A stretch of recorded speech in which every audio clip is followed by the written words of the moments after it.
నమస్తే welcome to prime nine desk analysis నేను మీ బ్రహ్మనాయుడు. ఉత్తరాంధ్ర ప్రాంతం నుంచి వలసలాగాలంటే ఖచ్చితంగా ఉత్తరాంధ్రకు చెందినటువంటి నేతలే ఇక్కడి నుంచి ఎమ్మెల్యేలుగా ఎంపీలుగా గెలవాలనేటువంటి ఒక చర్చ అయితే ఉత్తరాంధ్ర వ్యాప్తంగా మొదలైంది. ప్రత్యేకించి చెప్పాలంటే ఆంధ్రప్రదేశ్లో ప్రస్తుతం అతిపెద్ద నగరంగా ఉన్నటువంటి వైజాగ్లో సైతం కూడా వలసలు పెద్ద ఎత్తున ప్రారంభమయ్యాయి. గతంలో చూస్తే 2019 నుంచి నేటి వరకు కూడా ఆంధ్రప్రదేశ్లో వైఎస్ఆర్ కాంగ్రెస్ పార్టీ ప్రభుత్వం ఏర్పడిన దగ్గర నుంచి కూడా ఉద్యోగాలు లేక నిరుద్యోగ యువత ఎంతోమంది ఇతర రాష్ట్రాలకైతే వలస వెళ్ళినటువంటి పరిస్థితి ఉంది. ఉత్తరాంధ్ర వలసలు ఆగాలంటే ఈ ప్రాంతానికి చెందినటువంటి నేతలనే ఇక్కడ ఎంపీలుగా ఎమ్మెల్యేలుగా ఎన్నుకోవాల్సినటువంటి అవసరం ఉందంటూ అనేక మంది అయితే అభిప్రాయపడుతున్నారు. ప్రత్యేకంగా చెప్పాలంటే వైజాగ్ గురించి చెప్పాలి. వైజాగ్ అతిపెద్ద నగరంగా ఉంది. ఆంధ్రప్రదేశ్ విభజన జరిగిన తర్వాత తెలంగాణ ఆంధ్రప్రదేశ్ విడిపోయిన తర్వాత ఉమ్మడి ఆంధ్రప్రదేశ్ సపరేట్ అయిన తర్వాత కేవలం వైజాగ్ నగరం మాత్రమే ఆంధ్రప్రదేశ్కి సంబంధించి అతిపెద్ద నగరంగా ఉంది. అయినప్పటికీ కూడా వైజాగ్ నగరంలో అభివృద్ధి అయితే లేదని చెప్పుకోవాలి.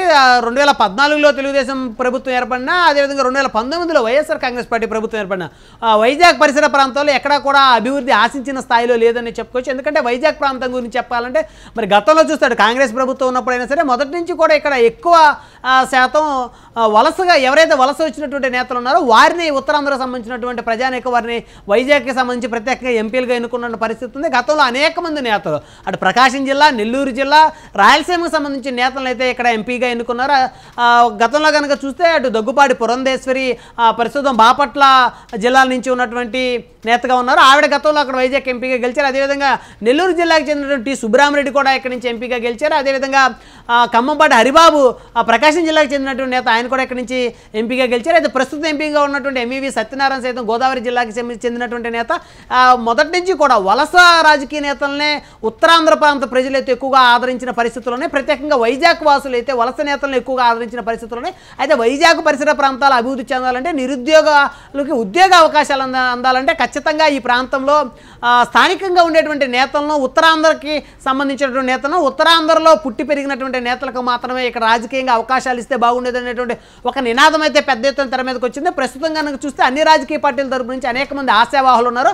అదేవిధంగా పల్సెస్ గ్రూప్ ఆఫ్ కంపెనీ అధినేతగా ఉన్నటువంటి గేదెల శ్రీనుబాబు అయితే ఇక్కడ నుంచి వచ్చే ఎన్నికల్లో ఖచ్చితంగా వైజాగ్ నుంచి పోటీ చేసి ఎంపీగా గెలవాలనే ఆలోచనలో ఉన్నారు. గేదెల శ్రీనుబాబు ఉత్తరాంధ్ర వాసిగా గుర్తింపు పొందారు. ఉత్తరాంధ్ర ముద్దుబిడ్డగా అనేక మంది ప్రశంసలు అందుకుంటున్నటువంటి నేతగా గేదెల శ్రీనుబాబు గుర్తింపు పొంది పల్సెస్ గ్రూప్ ఆఫ్ కంపెనీ ద్వారా ప్రత్యక్షంగా కొన్ని వేల మందికి ఉద్యోగ అవకాశాలు కల్పించారు. అదేవిధంగా పరోక్షంగా చూస్తే 10 లక్షల మంది నిరుద్యోగ యువతకి ఉద్యోగ అవకాశాలు కల్పించాలనేటువంటి లక్ష్యంతో గేదెల శ్రీనుబాబు ముందుకు వెళ్తున్నారు. దాదాపు 70 నుంచి 1,00,000 లోపు నిరుద్యోగులకి ఇప్పటికే అవకాశాలు కల్పించినటువంటి పరిస్థితి ఉంది. అయితే భవిష్యత్తులో దాదాపు 10 లక్షల మంది నిరుద్యోగ యువతకి ఉద్యోగ అవకాశాలు కల్పించడమే నా ప్రధాన అజెండా అంటూ గేదెల శ్రీనుబాబు అయితే ముందుకు వెళ్తున్న పరిస్థితి ఉంది. అటు వ్యవసాయ రంగానికి సంబంధించి, అదేవిధంగా నిరుద్యోగ రంగానికి సంబంధించి ఉద్యోగ అవకాశాలు కల్పించాలంటే దాని మీద గేదెల శ్రీనుబాబు అయితే నిరంతరం కృషి చేస్తున్నటువంటి పరిస్థితుల్లోనే అయితే వైజాగ్ పార్లమెంట్లో ఉన్నటువంటి అనేక ప్రాంతాల్లో గేదెల శ్రీనుబాబు ఇప్పటికే పర్యటన అయితే పూర్తి చేశారని చెప్పుకోవచ్చు. గతంలో 2019 ఎన్నికల్లో జనసేన పార్టీ తరపు నుంచి గేదెల శ్రీనుబాబుకి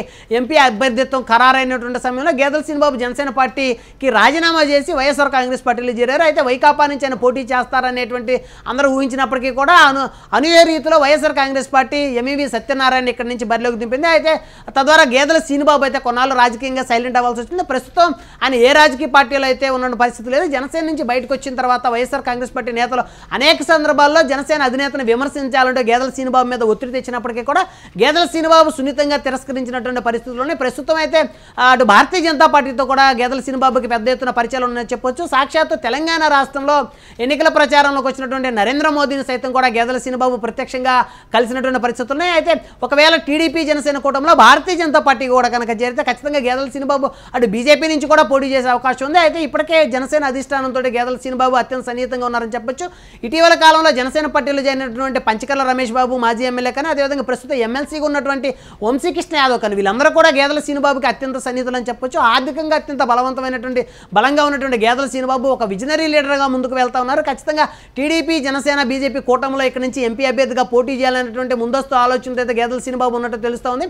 మొత్తానికి ఉత్తరాంధ్ర వాసులు ఖచ్చితంగా వలస నేతలను అయితే ప్రోత్సహించకూడదు. స్థానికంగా ఉత్తరాంధ్రకు చెందినటువంటి నేతలకే ఇక్కడ అవకాశాలు కల్పించాలనేటువంటి ఒక అజెండా కూడా ప్రజల్లో ఎంపీలోకి గేదెల సీనుబాబు అయితే తీసుకెళ్తున్నట్లయితే తెలుస్తోంది. మొత్తానికి అటు నిరుద్యోగులతో పాటు ఇటు రైతాంగానికి సంబంధించినటువంటి అనేక సమస్యల మీద ఇప్పటికే గేదెల సీనుబాబు రీసెర్చ్ చేసిన పరిస్థితి ఉంది. అటు రైతాంగానికి సంబంధించినటువంటి సమస్యలు కూడా పరిష్కారం చేసే దిశగా అయితే గేదెల సీనుబాబు ముందుకెళ్తారని చెప్పొచ్చు.